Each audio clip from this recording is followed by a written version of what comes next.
ये है आज की आधुनिक अयोध्या। तो चलिए इसे गहराई से जानने की शुरुआत करते हैं। बस अड्डा। राम मंदिर से 7 किलोमीटर की दूरी पर 14 बीघा जमीन पर 219 करोड़ की लागत से लखनऊ हाईवे पर नया बस अड्डा बनकर तैयार है। Railway station. मंदिर से 1 किलोमीटर की दूरी पर 240 करोड़ रुपए में नया रेलवे स्टेशन डिजाइन किया गया है। भविष्य में अयोध्या से दिल्ली, मुंबई, चेन्नई, बेंगलोर, पुणे, कोलकाता, नागपुर, लखनऊ और जम्मू जैसे शहरों के लिए विशेष रेलगाड़ियां चलाई जाएंगी।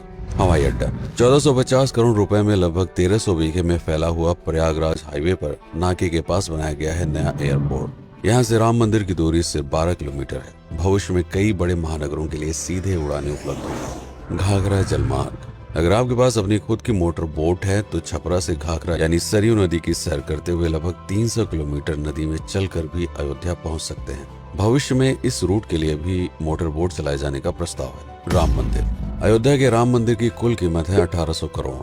पूरी तरह बन जाने के बाद अयोध्या का मुख्य आकर्षण होगा। राजस्थान के मशहूर मकराना के पत्थरों से आकार लेते इस मंदिर की अनुमानित उम्र होगी लगभग 1000 साल। 22 जनवरी को पहली मंजिल का उद्घाटन होगा, जिसमें राम की बाल्यावस्था की मूर्ति रखी जाएगी। बाकी की 2 मंजिलों का कार्य चलता रहेगा। खजुराहो के मंदिरों की नागर शैली के आधार पर इसे तराशा जा रहा है। मंदिर का कुल क्षेत्रफल 156 एकड़ या 251 बीघा है।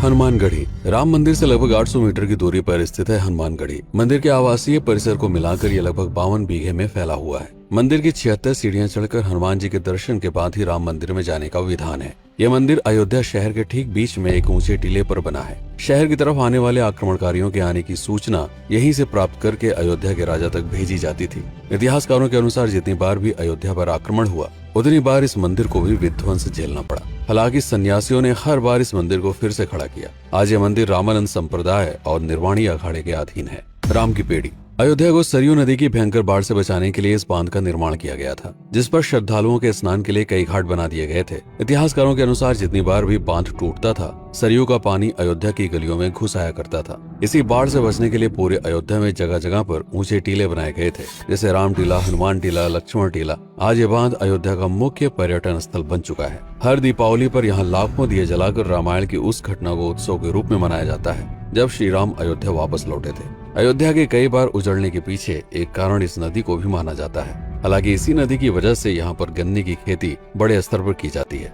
लता मंगेशकर चौराहा। नया घाट और बस स्टैंड के पास ही अयोध्या का मुख्य चौराहा 6.7 करोड़ रुपए में बनकर तैयार हुआ है। पद्मश्री से सम्मानित राम सुथार जी ने 2 माह के कठिन परिश्रम के बाद इस 40 फीट लंबी वीणा को आकार दिया। 14 टन की इस वीणा को लता जी के स्मृति चिन्ह के रूप में यहाँ पर लगाया गया है। इसीलिए इसका नाम नया घाट चौराहे से बदलकर लता मंगेशकर चौराहा कर दिया गया है। धर्मपथ। नया घाट से कुछ पहले सड़क के दोनों तरफ 30 फीट ऊंचे 40 सूर्य स्तंभ लगाए गए हैं, जिसे धर्मपथ का नाम दिया गया है, जो श्री राम के राजकुल सूर्यवंश का प्रतीक है।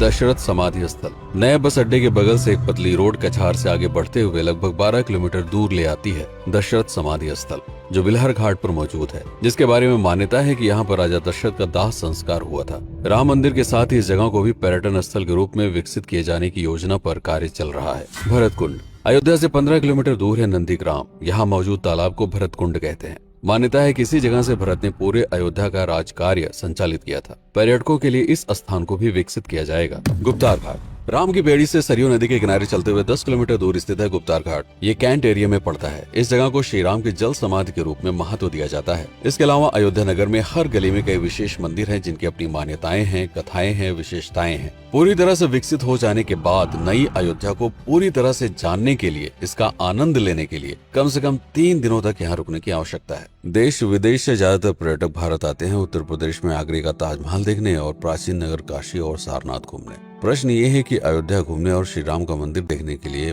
भला विदेशी क्यों आएंगे, और इसका कारण है भारत में लिखी गई राम कथा की सबसे पहली और प्राचीन पुस्तक रामायण। भारत में रामायण के अलावा कंबोडिया में रीमकेर, थाईलैंड में रामकियन, जो कि वहाँ की राष्ट्रीय पुस्तक है, इंडोनेशिया में ककनिक, नेपाल में भानुभक्त रामायण जैसी पुस्तकों में वाल्मीकि की रामकथा से प्रेरणा लेकर इसे अपने अपने देश की संस्कृति के हिसाब से फिर से लिखा गया है। पात्रों के नाम, कुछ नई घटनाओं के अलावा मूल रामकथा सभी में एक जैसी है। इसके अलावा भारत में ही रामकथा को लेकर संस्कृत में 7 संस्करण, हिंदी में 3 संस्करण, गुजराती में 47, उड़िया में 14, तेलुगु में 5, कन्नड़ में 4 और अन्य भाषाओं में लगभग 17 संस्करण मौजूद है। इसके अलावा लिखे गए नाटक, कविताएं आदि को भी अगर मिला दिया जाए तो इस दुनिया में 300 से अधिक तरह से राम कथाएं बार बार लिखी गई हैं। इन सभी राम कथाओं पर कई विशेषज्ञों ने समय समय पर अध्ययन किया और अपने विचार दिए।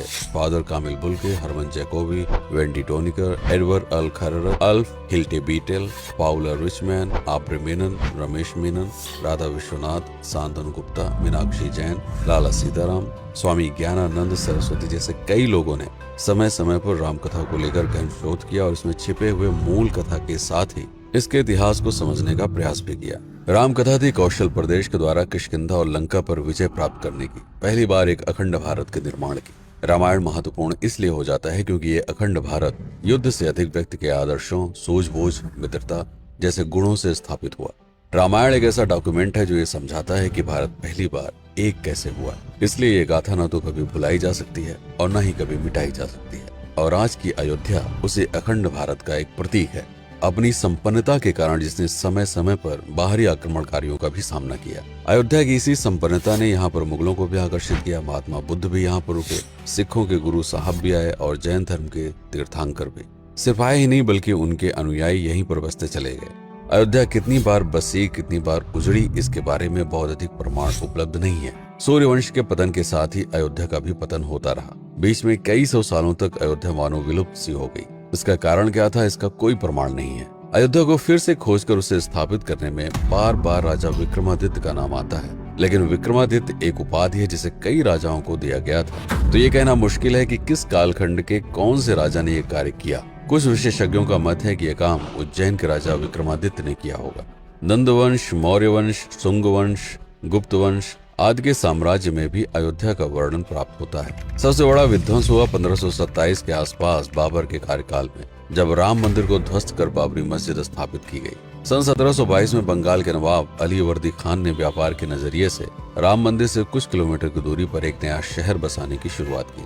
1730 में अवध के पहले नवाब सादत अली खान ने इसका नामकरण किया फैजाबाद। इन्हीं के उत्तराधिकारी सुजाउद्दौला ने इसे अवध की राजधानी बनाई। 1775 में अवध के चौथे नवाब असफुद्दौला ने फैजाबाद की जगह लखनऊ को अवध की राजधानी घोषित की। रावण अहंकार का प्रतीक और श्री राम विनम्रता के सूचक। सत्ता में आने के बाद हर व्यक्ति को यह बात हमेशा ध्यान में रखनी चाहिए, सिर्फ रंग रोगन और पत्थर लगवाने से राम राज्य नहीं आएगा, बल्कि जिस दिन स्कूल, अस्पताल और सरकारी संस्थानों से भ्रष्टाचार खत्म होगा, लोगों का मुफ्त इलाज और अपनी भाषा में उच्च शिक्षा उपलब्ध होगी, उस दिन भारत उस पायदान पर खड़ा होगा जहां कभी हम हुआ करते थे।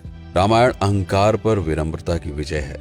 अयोध्या को अगर पर्यटन स्थल का केंद्र बनाना है तो इस आधार पर बसाना होगा, राम राज्य लाना होगा, राजनीति नहीं। यदि इस वीडियो में कोई त्रुटि हुई हो तो उसके लिए क्षमा करें। वीडियो पर समय बिताने के लिए आपका बहुत बहुत धन्यवाद।